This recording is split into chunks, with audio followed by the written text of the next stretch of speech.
a lot of people want to know a little bit deeper, more intimate perspectives of my life and how I operate every day, my rituals, my lifestyle, my thoughts, my belief systems, things of that nature. I put a lot of that information out there. I drop clues, I give you kind of a pseudo background on my perspective. But today we're going to go deeper into the channels of my mind and my heart. And I hope you're ready for it. This is me waking the fake up, and I'm all in. Let's go.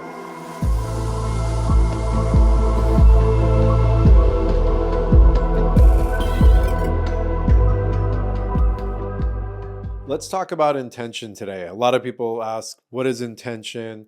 If you're not living in your intention, you're not living in your purpose, what the heck are you doing? And for me, it's interesting. Let's talk about the word magic of intention, by the way, because it's in tension, and we perceive tension to be in a tight space. And it's very interesting about that word magic. And I'd like to offer a reflection around being in intention. It is ultimately being aware of your thoughts, your emotions, and your reactions, mainly so you're not compulsive on how you handle every situation in your life. That's the first thing I think of when I hear of you got to be in intention. Another quote that we have is, how you do anything is how you do everything. I think that follows the intentional guideline, meaning you are present. Every nuance is calculated, and you're not, driving your boat or your ship with blinders on. And it's become a kind of common situation that a lot of people are roaming around life with a blindfold on. And that's getting them into a lot of trouble and causing a lot of havoc and a lot of misfortune. And so intention can wrap around every part of your life. It's how you eat your food. It's how you relate to others. It's how you practice self-love. It's how you, conquer your goals. It's how you address your wounds. It's how you build the ability to expand. It's how you attract things into your life. All of those things, without you being hyper present, forget about it. Let's also talk about discernment, because discernment gives you the opportunity to be in intention. If you're not using the power or the faculty of discernment, then you are choosing to judge. And if you're choosing to judge, you're operating with a little bit of fear potentially. And the fear dismantles intention. They all go hand in hand together. So, I get asked all the time, okay, well, Chervin, what does that mean? How do I live with intention? How do I find a practice? What is it that I even want in life? What is my purpose here? And I think you've probably heard me say it so many times. I always say, how many people on this beautiful earth are actually living in their purpose? They're living in their what they incarnated here to do, their Dharma, if you will. And a lot of the time people respond with, I barely anyone, a small percentage. And I kind of feel that might be the case too, because of the way society is operating and the way the system is functioning. And so we got to dismantle ourselves from this mechanistic material way of life and thinking, because materialism is not just buildings and electricity and cars and all this material.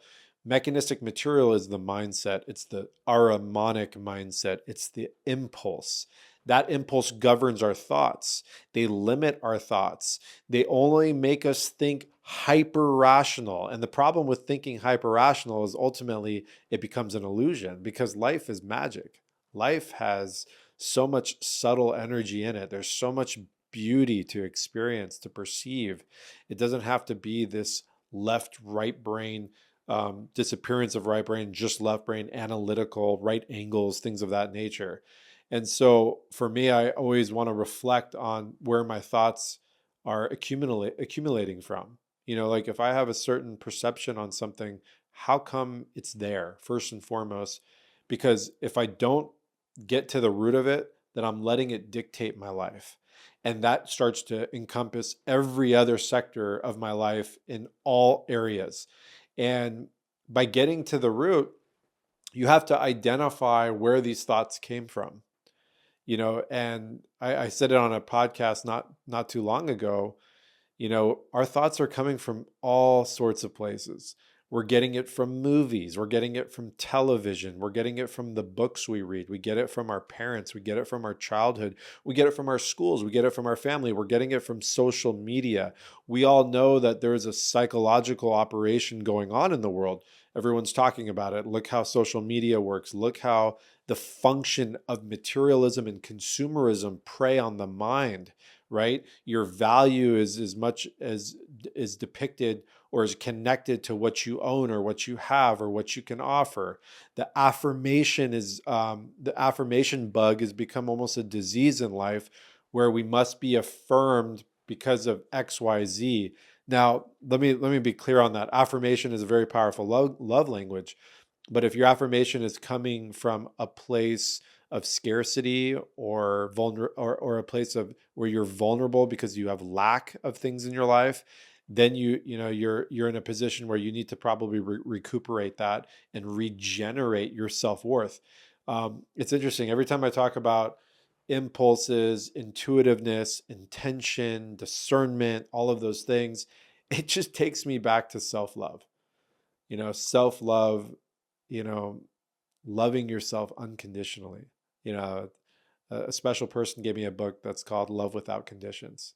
And it's a depiction of Christ, Jesus, and through the love that Christ represents, it shows you how you can find that love for yourself and then ultimately with your partner in life and relationships and things of that nature. And so, finding a way to find true love for your spirit, for who you are, um, without it being conditional on some poison that you learn from some social media post or some movie or some fad or some trend or whatever the popular people think. You got to dismantle that. At the end of the day, we come into this world alone and we transition out of this world alone, and you only have yourself. And I've gone deep in the foundational ancient practices of many different philosophies and many different religions, and the collapsing of yourself into nothingness, the samadhi, really is a process that helps illuminate who your true soul is. And so we talked about what are the strategies that we can do every day. Well, again, start reconciling your thoughts. I always want to take a look and see, like, why do I feel a certain way about this? Why do I feel a certain way about that? How does that make me feel in my body? Does my heart rate go up? Do I start to sweat? Do I start to fidget? Am I turning red? Do I feel like I'm getting thirsty? Do I get a headache? Do I want to run away and escape? There are a lot of conversations and a lot of people that cause that energy. Why is that? Do you just do it? Are you just a reactive, like your autonomic nervous system? I hope not. I hope today, after hearing this, you start calibrating your vessel and your mind, your heart, and your soul to be in a position to understand why you are the way you are. Because if you don't look at your blueprint or your source code or the way that your body is responding to things, you're letting that you're letting that energy carry you through life. And it might not be carrying you far or carrying you high. It might be carrying you through, the cornfield. You might be getting cut up throughout the process, and picking up all kinds of wounds. Now, I know that struggle and, all different types of experiences are all medicine, of course. But I'm also under the belief system that once you learn a particular, process or a particular type of medicine, you've had a particular type of struggle in your life, I think it's insanity to keep doing that same struggle over and over and over. Go find another struggle so you can gain more information, gain more knowledge, and gain more medicine. If you're continuing to hit yourself against the wall with the same thing, you become discouraged, you become angry, you become frustrated, and you want to escape. And I believe the system knows that. The system knows what people are dealing with. They know that we're dealing with, troubled families, prescription drugs, dysbiosis of the gut, no trust in our elected officials, no trust in our school systems, no trust in anything for that matter. That's why entertainment is probably the biggest moneymaker in the world right now, some form of entertainment. Everything that I'm talking about, from social media to TV to movies to sports to all these things. Some of them are epic. I love sports, but they're all a form of entertainment, meaning they're taking you and cementing your mind to somewhere else. And that's removing your ability to do the work. And it's not supposed to be easy. It never was supposed to be. It's supposed to be a process. And, I get it. We weren't really given the opportunity at such an early age to develop the faculties of this type of work. This is why, people work with shamans, or they go on, 1 year sabbaticals and go into the jungles and do radical things, is because their body, their mind, their soul are requiring them to step up in a radical way. And so, again, let's go back to the strategies. Identify what's making you tick. Write it down. Monitor your experience on all things that come across your field and how you react to them. That's a Carl Jung philosophy. Something about realizing what irritates you about others gives you the ability to see into your soul. Start with that one as well. And it doesn't have to be people it could be people on TV, it could be people on social media. And then theorize within yourself, why are you magnetized to this same feeling? They say that, some people get into the same relationship with the same person over and over and over. And it could be possibly that their parent was treating them that way, or that their parent was treating the other parent that way. And it's a comfort zone to be in that struggle, to be in that pain. And that's where they find their comfort of being recognized, because that's all they know. And then you can backtrade into the neurochemistry of that, of how we all get some kind of satisfaction from those experiences, almost like a drug, almost like a dopamine hit.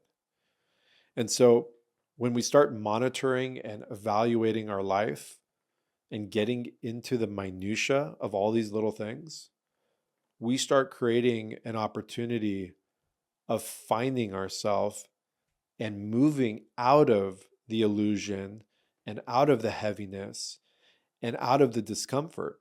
The discomfort is created simply by not identifying with your true self.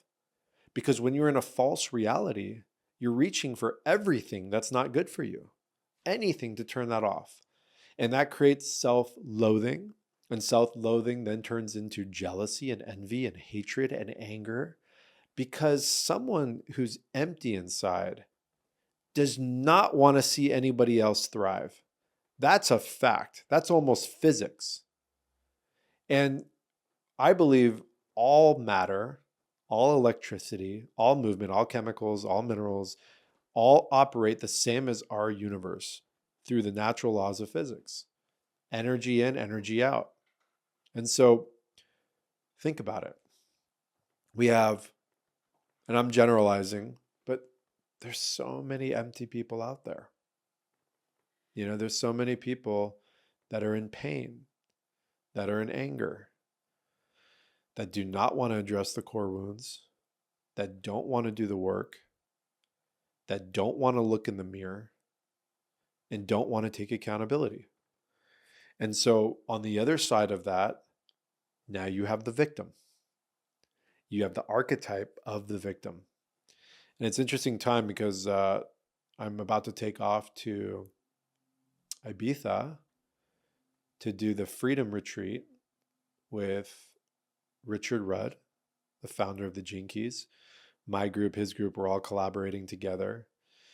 And he's going to be leading us on a journey into the 55th gene key, which is the gene key of victimization. And we are at a time right now, we're at almost like an eclipse of the vaporization of that frequency. And so by addressing who you are, why you are, and getting into your intention and getting into your purpose, I'm under the assumption, based on my personal experience, that we can start scraping off all that does not serve us. And we can start getting into an area of self-love. And once you get into self-love, watch the fuck out. You're unstoppable at this point, and the momentum is real. I always talk about momentum when it comes to health and mental health and emotional health and spiritual health and financial health. Of course, it'd have to be momentum. Small wins start to gain value. Once you have value, then you can invest in yourself. It's the same thing with the monetary system. It's the same thing with anything. Building momentum requires steps, and it requires an evolution of one's purpose and intention. And so, what are some of the other strategies? I don't know. Evaluate other things in your life. What are you doing that's robbing you of precious time? Cut that out. Who are the 5 closest people in your life? What are they offering you? Find new friends. Are you the person that's a troublemaker for your 5 friends? Look in the mirror. What foods are you eating? What water are you drinking? How are you moving your body? Who are you blaming in your reality? Who's the one person that you can't stand, you hate, and all of that? Whether it's someone who's in your personal life or not, let's identify that. What socioeconomic class are you angry at? Are you angry about other people's success? Do you find yourself falling into victim all the time? Are you scared of abundance? Abundance isn't just money. It's the gold of life. It's the passion. It's the resonance. It's the connection. When I think of abundance, I think of being around 30, 40 of my closest friends, sitting in the middle with all of them and holding them all and loving them and experiencing them. That's abundance for me. And so ask yourself, are you worth this? Or are you just waiting for the next go around? Because I believe you're worth it. Not only do I believe you're worth it, I need you to know that you're worth it. Because the 100 monkey effect is real. In order for us to move through the calamities of our world right now, it must be ubiquitous for all of us to be in self-love, like a common trend. All of us need to have that authentic awareness of self. And by inspiring yourself, you then inspire everyone around you. And you're not inspiring them by teaching them and telling them how to do things. It's through the embodiment. Embodiment is you showing up for yourself. People are attracted to that frequency. The law of attraction is real. That's why all walks of life tend to hang out with each other and intersect with each other in life. Victims hang out with victims. Angry people hang out with angry people. Lovers find love. It's not rocket science. It's not long division. It's not even calculus. It could be arithmetic. I'll have to play with that. At the end of the day, find your self-love, find your true north, document the process. How you do anything is how you do everything. Choose you. It's probably the greatest awareness that I can offer over everything that I talk about. And interesting enough, it's also an anthroposophical perspective to have the creative impulse from within. And that's why I'm so big on growing your own food. That's why I'm so big on finding a space for you to be able to operate in your authentic freedom. Art, sculpting, singing, music, dancing, all of these activities that involve your love and passion for being in your body, those things evoke the spiritual unfolding. Rudolf Steiner said something very interesting. We must not only think from the map of the mind, but we must activate hands, body, and feet in order to truly cycle up the power of true love. That makes total sense to me. That's why kids are playing. That's why kids are moving. And if you're a mother and father, think about your children right now. Be honest with yourself. For them,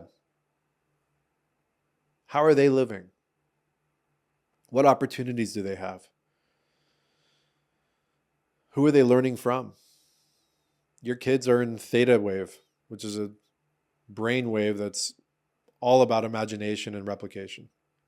So they're picking up everything that you're doing, everything that you're feeling. They're tapped in. Figure this out. The sooner the better. You keep pushing these things aside, life passes you by. And remember, at the end of the day, momentum goes any direction. So I'm going to move forward probably on kind of like a round 2 after that, where we get more in detail and more examples and more strategy and things of that nature. I just wanted to create the visual of what this looks like. And look, all things that you read and hear about and see, from sound baths to guided meditations to, spiritual gatherings to psychedelic medicine, all the things, they all kind of rotate around this conversation, because what you want to do is get here with those tools. So if you could just get here without those tools, now you're really onto something. Now you can really reach higher attainment. And you look at all the ancients and all the initiates, they had to master oneself and get into a level of freedom before they had to deal with any kind of curriculum. And again, that's similar like a Waldorf method, where instead of being indoctrinated with a bunch of nonsense, they are mastering their true fundamental root faculty, which is intuition. What a time to be alive. I'm always blissed out to be here. I love you from the deepest part of my heart. I'm your brother forever, Chervin.